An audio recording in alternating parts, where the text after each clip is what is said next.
విచిత్ర పుష్పం 8వ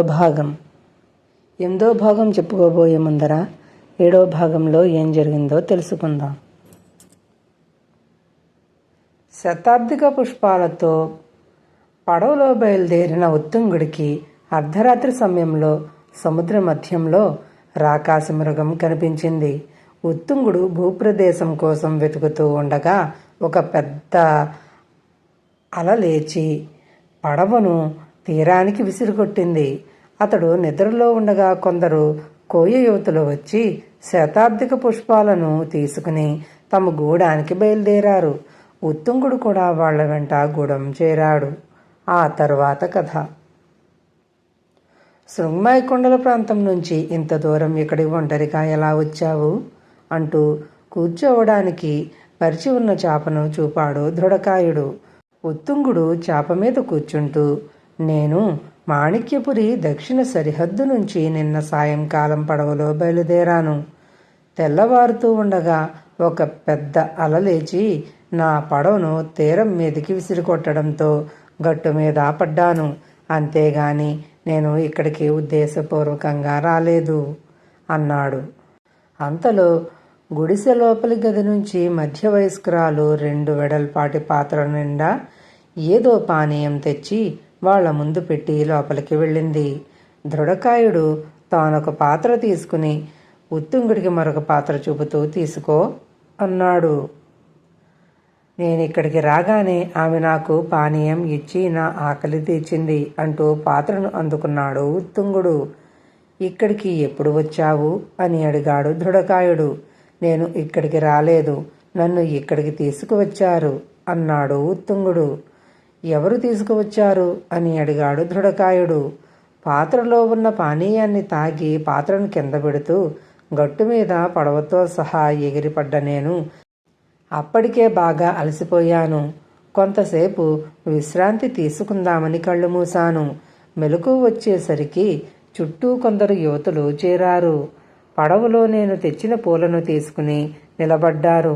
వాళ్ల మాటలు నాకు అర్థం కాలేదు, కానీ వాళ్ళు చేసిన సైగలను అర్థం చేసుకుని వాళ్ల వెంట ఇక్కడికి వచ్చాను అన్నాడు ఉత్తుంగుడు. ఈలోగా లోపలికి వెళ్ళిన స్త్రీ పూల కట్టను తెచ్చి దృఢకాయుడు ముందు ఉంచి, కాబోయి మన అమ్మాయి ఈ పూలను తెచ్చింది, అందంగా ఉన్నాయి కదూ అన్నది. బాగున్నాయి, అయినా మన అమ్మాయి వాటిని ఎందుకు తెచ్చింది అని అడిగాడు దృఢకాయుడు. అవి మంచి వాసన వేస్తున్నవి, అందువల్ల ఇష్టపడి తెచ్చుకున్నది అన్నది స్త్రీ. ఆ యువకుడు వాటిని ఎక్కడికో తీసుకుని వెళుతున్నాడు, వాటిని ఎందుకు ఇక్కడికి తేవాలి అని అడిగాడు దృఢకాయుడు. ఆ స్త్రీ సమాధానం చెప్పకుండా మౌనంగా లోపలికి వెళ్ళిపోయింది. వాళ్ల మాటలు అర్థం కాలేదు, కానీ కాబూయి అంటే నాయకుడు అన్న విషయం గ్రహించాడు ఉత్తుంగుడు. వీటిని శతాబ్దిక పుష్పాలంటారు. ఒక ముఖ్యమైన పని మీద పువ్వులను దూర ప్రాంతానికి తీసుకువెళుతున్నాను అన్నాడు ఉత్తుంగుడు అసలు విషయాన్ని బయటపెట్టకుండా. మీ మాణిక్యపురికి సమీపంలో ఉన్న మా రాజ్యాన్ని నాగపురి అంటారు. ఇక్కడి నుంచి నువ్వు ఇంకా ఎంత దూరం వెళ్ళాలి? ఆలోగా ఈ పువ్వులు వాడిపోతాయి కదా అన్నాడు కాబూయి, ఉత్తుంగుడి నుంచి అన్ని విషయాలు రాబట్టాలన్న ఉద్దేశంతో. ఉత్తుంగుడు కూడా ఇక దాచి ప్రయోజనం లేదని గ్రహించి తన ప్రయాణం గురించిన సంగతులన్నిటినీ కాబూయికి క్లుప్తంగా వివరించాడు.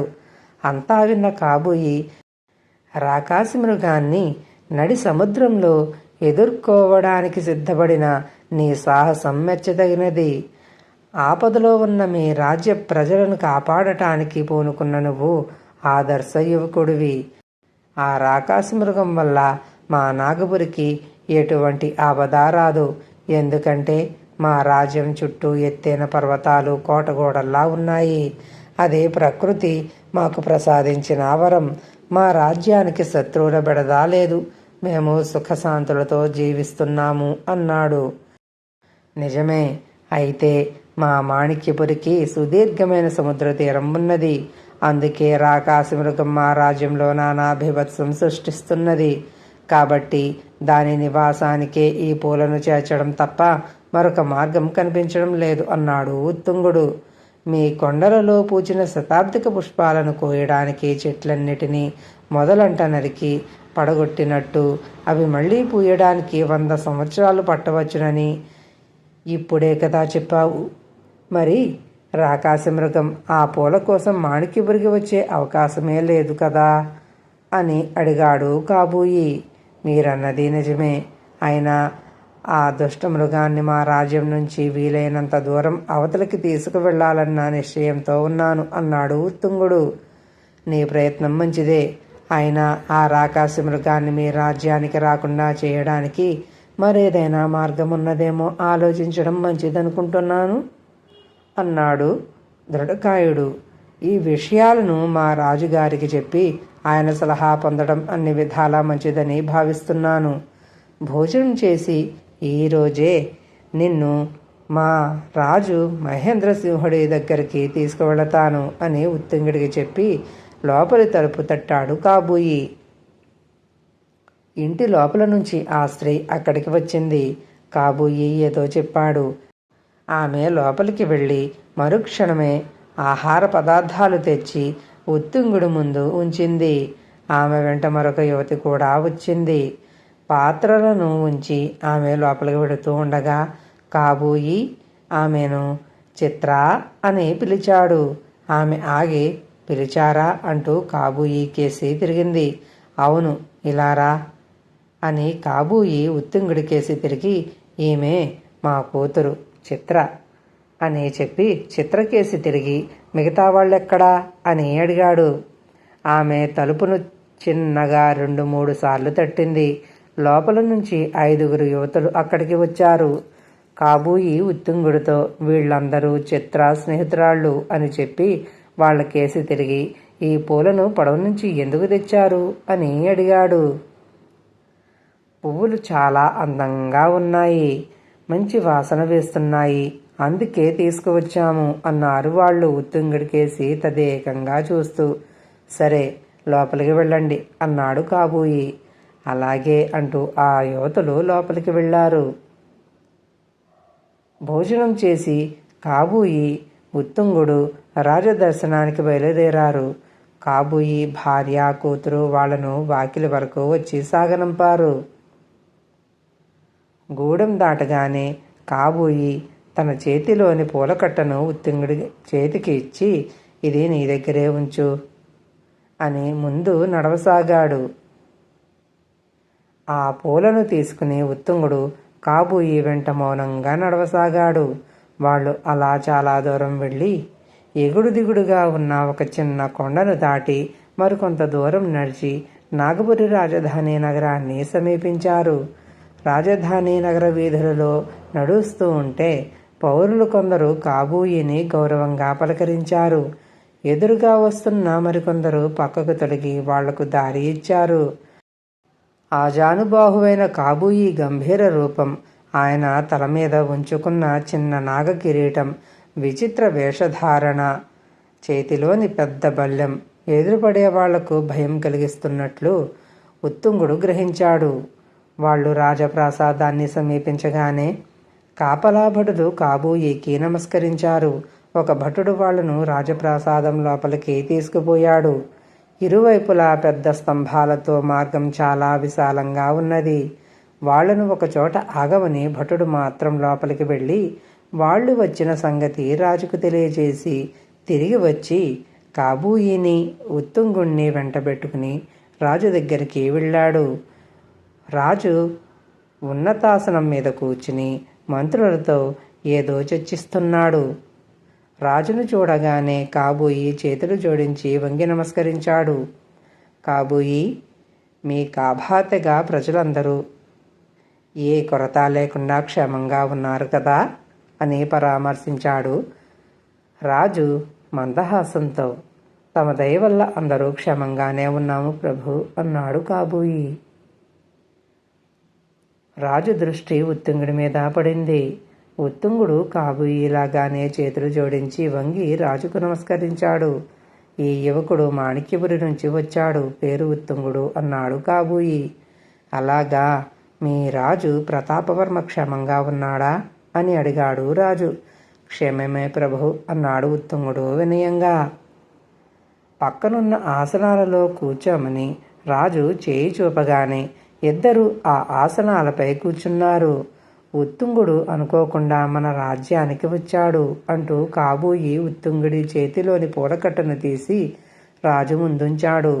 మీరు లోపలికి రాగానే వింత పరిమళం వీచింది. ఇదా కారణం అన్నాడు రాజు. ఉత్తుంగుడు వీటిని శృంగమాయ కొండల నుంచి తెచ్చాడు. ఇవి 100 సంవత్సరాలకు ఒకసారి మాత్రమే పూచే విచిత్ర పుష్పాలట. అందుకే వీటిని శతాబ్దిక పుష్పాలని పిలుస్తారట అన్నాడు కాబోయి. అలాగా, మాణిక్యపురి రాజు ప్రతాపవర్మ మన కోసం వీటిని అంత దూరం నుంచి పంపాడా అన్నాడు రాజు ఎంతో ఆశ్చర్యంగా.